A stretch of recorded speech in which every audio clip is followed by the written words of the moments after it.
My dad and his three brothers were raised on a farm.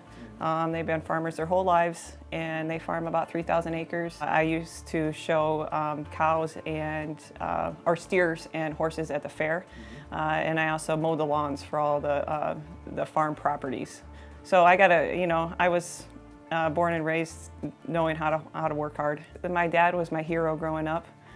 He was a great role model for me, and I knew like if I worked really hard at the game of basketball, I could go wherever I wanted to go in college. And sometimes I think I wasn't blessed with the most athleticism, but I worked my butt off to get there. But I used to sit at high school basketball games with my dad, and he would talk the game through to me, and that's where I learned how to play.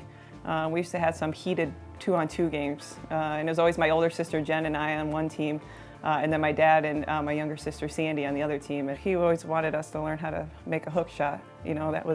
We would play horse or pig, and that was his go-to move. But he was just always there when I wanted to practice and learn. I would go practice every single day. We had a barn with a couple of bulls in it, and anytime you'd miss the shot long, you'd have to go get the ball out of the bull's pen, and go wash it off. Even if it was the dead of winter, I'd be over there with my gloves on. I was a unselfish pass-first player that could shoot the three, more of a role player that worked hard. My parents were big on going into teaching, because that's what my mom did, and that's what some other family members did. And it was like, okay, be a teacher and a high school coach, and that was always kind of my thing. I was going to be a PE teacher, and somebody said to me my freshman year of college that you'd be a really good college coach, and I was like, I wanted to do all this other stuff. I didn't really know. And then towards my senior year, I had a conversation with Coach Guevara about trying it, and she got me hooked up with the Stanford coaches, and then it all started, and then I was hooked. You work all those years and you invest, wherever you're at, you invest in what you're doing, and I had a huge passion for this place and the people here, and to just get the head coaching job was a dream come true. I know I've been here for 9 years, but just the people that were excited and reached out to me was unbelievable. Because you never know. We're losing a legend.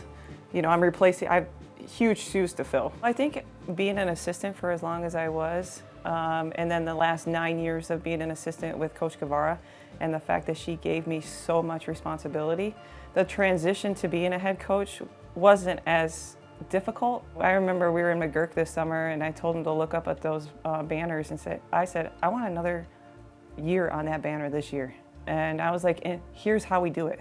You go to other arenas, and I'll tell you what, I truly believe that we have the best fans that anybody I've ever been to.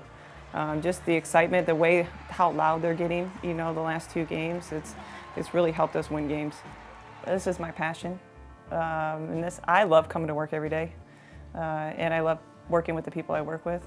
And the dream was to be a head coach, and there's never a day where I look back on and say maybe a different profession.